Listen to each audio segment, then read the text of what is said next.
Oh boy. Okay, guys. David here with a new review for The Walking Dead for the latest episode entitled Swear to Me. I can't do that. I feel like I'm getting sick, and that's the worst time to be trying to do my Christian Bale Batman voice. So, bad idea. And what also could have been a bad idea is to have an entire episode dedicated to Tara and partially Heath, which are two characters that not a lot of people believe they don't really care about, and from the get-go they deemed this episode to be boring even before it aired. Now, it having aired, what did I think about the episode? Well, I didn't mind it. I didn't mind this episode. I wasn't like gouging my eyes out. I wasn't checking, well, I think I checked my time couple times, because I will admit the overall storyline of this episode centering mostly around Tara, who finds yet another settlement. I feel like we're in Fallout 4 all of a sudden. We find another settlement who doesn't want to be discovered, so when Tara gets discovered, all guns are on her. Oh, they're down. Oh, they're on her. And that was one of my big issues, is that this settlement, it's Alexandria again, it's Hilltop again. It's like, oh, should we let this person stay? Should they go? You know, are they pulling the Clash here? I don't know, but we're rinsing and repeating a number of times here, and having Tara be at the center of it all was a little bit complex, because on the one hand I like Tara as a character because her personality is just so much different than that of Rick or Daryl, you know, those silent or gruff or raspy voice dudes that are just like very dark and depressed, and for a good reason, because they're in the apocalypse.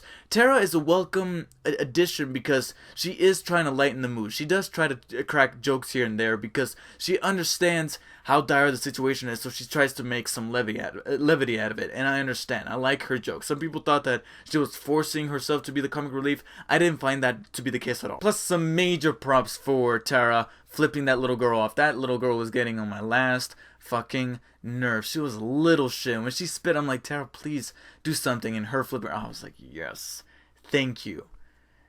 I hate kids. But on the other hand, she's been gone for so long. Her and Heath, they went on this 2-week expedition to find supplies, which I don't even remember. I had to do some research back into season 6 to figure out where they went. And it was there where they had that one line, well, a couple of lines where they said they're gonna go on this 2-week run. Tara tells Denise where she's gonna be going to, and it wasn't until this episode that I figured out, oh yeah, they went on this run. And the reason for why that's a big problem to put a Tara episode now, or at least a Tara bottle episode where it's just all about her and nobody else, is because with the introduction of Negan and the Saviors and the big impression that they left on us in that season premiere, an episode like this just breaks the momentum. And this is the type of episode that maybe should have been fitted into season 6 before this big new element was introduced, because now we're so busy and so interested in to see what's happening with the Saviors and with the Hilltop and with the introduction of Ezekiel and the Kingdom into that whole all-out war, that with this it just breaks the momentum, and we're too busy wondering what's going on with that we're really not paying that much attention to Tara's exploits here in this new community. And this new community that she comes across is the same deal. It's Alexandria. It's another settlement. It's another thing. The only two interesting things about it was that, one, there were no men.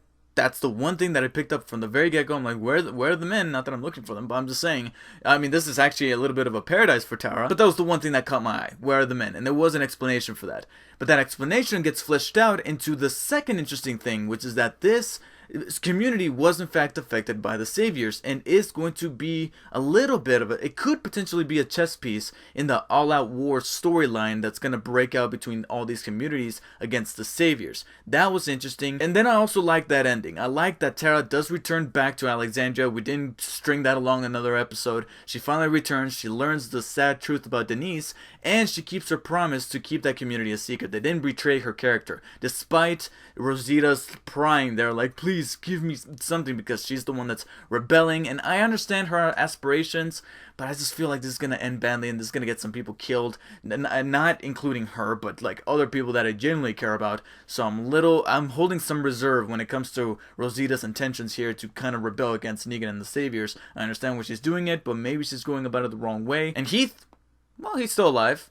We don't know where the fuck he went, but he's still alive. But rest assured, there's going to be yet another bottle episode centered all around Heath to figure out where he went, because we need to have 16 episodes per season. and they just need to again, guys, you're trying to get, and also that little fake out there at the end with the lady that has the same exact hair. Don't do that. Don't do that. He doesn't deserve that right now. Not that I'm against his character, but I just don't care about him enough because, again, I forgot he was still alive. I forgot he was in this run with Tara. That it's been so long that we don't have to do this. We don't have to center around entire episodes around characters like this, just so that you guys can stretch out the season even further.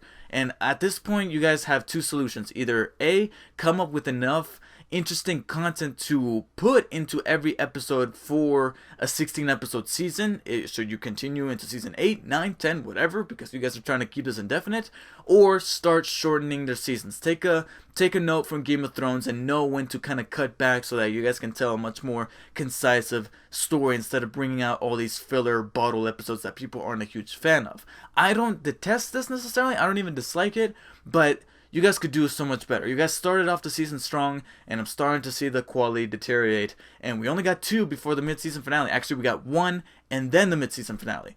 And you guys better be ready to bring something to the table. Because if you guys are going to be making us go on a 2-month break before you return next year, you better make it worth it. Otherwise, I'm starting to see why people are falling off from watching this show in the first place, and I can definitely see why those ratings are dropping. This episode just came a little too late. With the introduction of Negan and the Saviors and their brutal introduction at the beginning of the season, this episode didn't have no place to be in the season, and it should have been back in season 6 when we still had the notion that Heath and Tara were out there. By this time, I almost forgot. So I'm going to go ahead and give Swear a very low 7 out of 10. Didn't mind it, but man, could have done without it, and I don't see myself remembering this episode by next week when the next one comes around.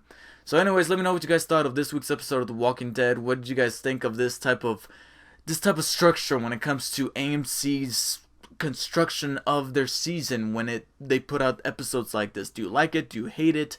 And what do you think of Tara as a character with this new arc that she kind of went through in this episode with yet another settlement? Please post your comments below, like and share this video, and subscribe for future videos coming very, very soon, including a review that I'm very excited for, but I'm still trying to iron out the kinks for it. Anyways, thank you guys for watching, and I'll see you guys next time. Take care.